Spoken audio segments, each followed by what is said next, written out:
All right, so today we're going to unpack some of the stuff from that Berlin Global Dialogue, that you were at, Yeah. which you described as kind of like Davos, but for tech. Yeah, Yeah. exactly. And we've also got this tech CEO spilling the beans on Reddit about what's really going on in the AI world. So should be interesting. You ready to dive in? Absolutely. Yeah, let's do it. Okay, great.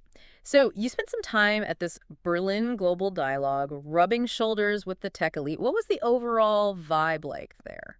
Well, I think the biggest takeaway, honestly, is that world leaders are now calling AI the next industrial revolution. Oh, wow. Yeah, like it's not just hype anymore. This is No. serious stuff. Everyone's taking it very, very seriously. So not just some Silicon Valley buzzword. Definitely not. This is the big leagues now. Yeah.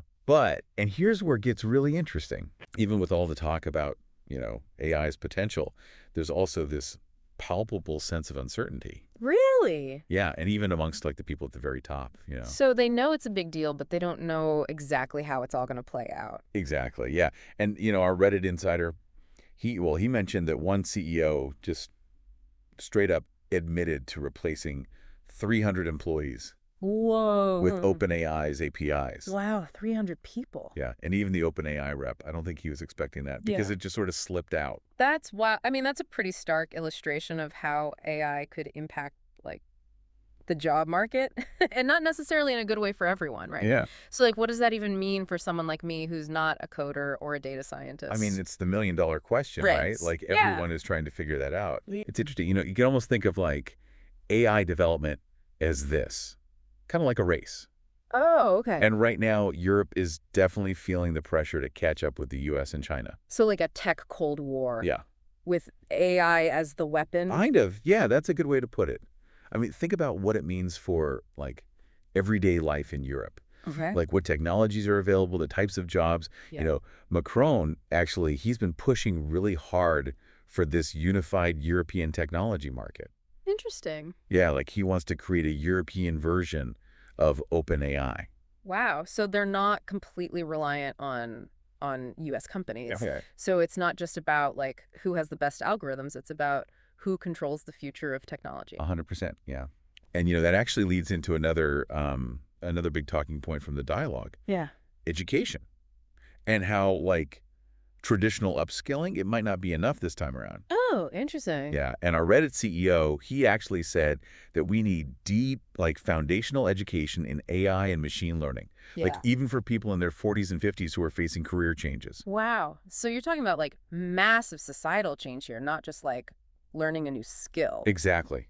Wow. And this raises the question of access Okay. because like OpenAI's VP of Global Impact, he actually said that leaders should understand AI by using their tools. You know, No, so if the only way to understand AI is to use tools made by a handful of really powerful companies, doesn't that just give those companies even more power? yeah, it's a real concern. And like some people have even suggested like this idea of a time tax on these big AI companies. A time tax. Okay, I've never heard of that. Yeah. So basically they'd be required to invest a certain amount of like time and resources into public education and engagement, Yeah. to democratize things a bit. Interesting. So kind of forcing them to share the wealth, so to speak. Exactly. Yeah. Okay, I like it. But let's talk about a specific part of AI that kind of freaks me out. AI hallucinations. Yeah, yeah. Those moments when the AI just goes completely off the rails. Right. And it's not just a funny glitch. No. Like imagine you're relying on an AI for medical diagnosis, right? Right. And it just hallucinates something, gives you completely the wrong information. That's terrifying. Or a self-driving car that makes a wrong turn because of a hallucination. Okay, yeah, no, I get it. That's bad. So, can we stop these hallucinations from happening? Well, some experts think we can, like, build in some logic to make the AI think more rationally. So, teach AI to think more like a human. Yeah.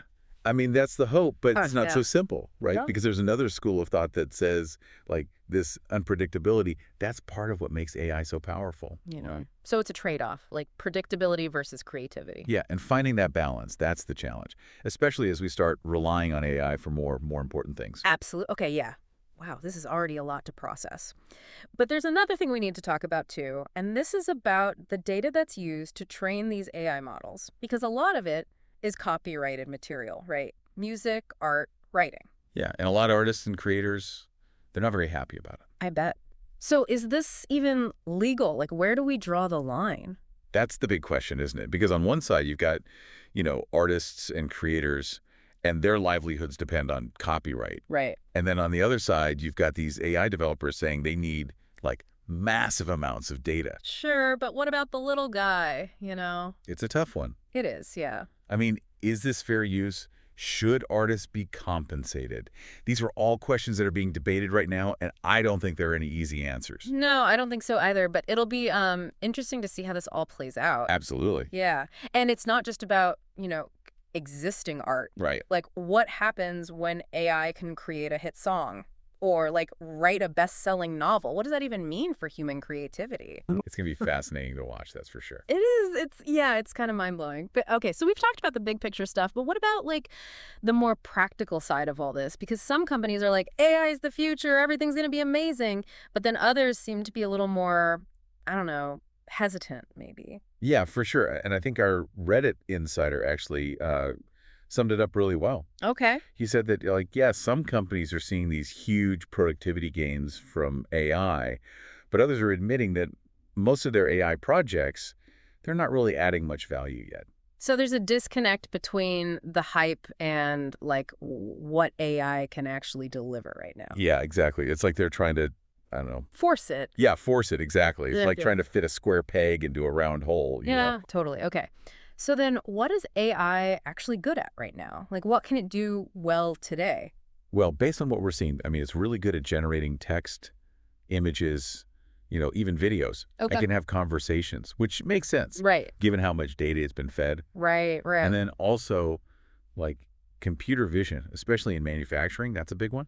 Okay, so a lot of, like, creative and analytical tasks. Yeah. But what about more, like, human-centered stuff, like empathy, intuition, that kind of thing?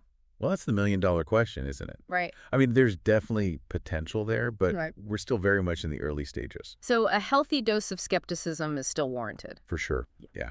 I think it's important to, like, separate the genuine potential from, the hype, the empty promises. Absolutely, yeah. And I think that's why, like, actually understanding this technology, at least on a basic level, is so crucial. Because if we don't understand it, we can't ask the right question. 100%. Yeah. We can't make informed decisions Well- about how we integrate AI into our lives. And I think that's a really important point because AI is a tool, right? Okay. Like any tool, it can be used for good or bad. Right. Yeah. It all depends on us, on how we choose to use it, Yeah. So we've talked about AI's potential, the concerns, everything from jobs to, hallucinations. It's a lot. But for people listening, what does it all actually mean? Like, for their lives, their careers? I think that's the big question, right? It's Yeah. easy to get lost in the big picture, but AI's impact, it's going to be deeply personal. But hey, it's not all doom and gloom, right? Because honestly, when you hear about CEOs replacing hundreds of employees with AI, it's a little unsettling? Yeah. So what can people actually do to prepare for this AI-powered future? Well, one thing's for sure. Ignoring it isn't the answer. This isn't just about learning some new software. It's about understanding what AI is, what it's good at, and, yeah, where it falls short. So, like, becoming AI literate, but what does that even look like if you're not, like, a coder? Stay curious. Yeah. Read articles, ask questions, maybe even play around with some of those AI tools that are out there. The more you understand it, the better you can navigate the changes it brings. So embrace the learning curve, right? Exactly. Like- Look, every industrial revolution has its challenges and its opportunities. The key is to be adaptable, a lifelong learner, right? What you know today might not be what's needed 10 years from now, and that's okay. It's about being ready to, like, evolve. Precisely. And that's where it gets exciting, right? If we use AI responsibly, if everyone benefits, it could be incredible. Imagine AI solving climate change, finding cures for diseases, making a fairer world. No, that's a future I can get behind, but we can't just wish for it. Right. Definitely not. It takes all of us engaging, thinking critically, being willing to, I don't know, challenge the way things are. Because the future of AI, it's not set in stone. It's being written right now, and we all have a hand in it. Well, we've covered a lot today, from the potential to the very real concerns. A lot to digest, but important stuff. Absolutely. And if you take one thing away from this deep dive, it's that the future of AI isn't something to be scared of, but something to help shape. So keep asking those questions, keep exploring, keep learning. Until next time.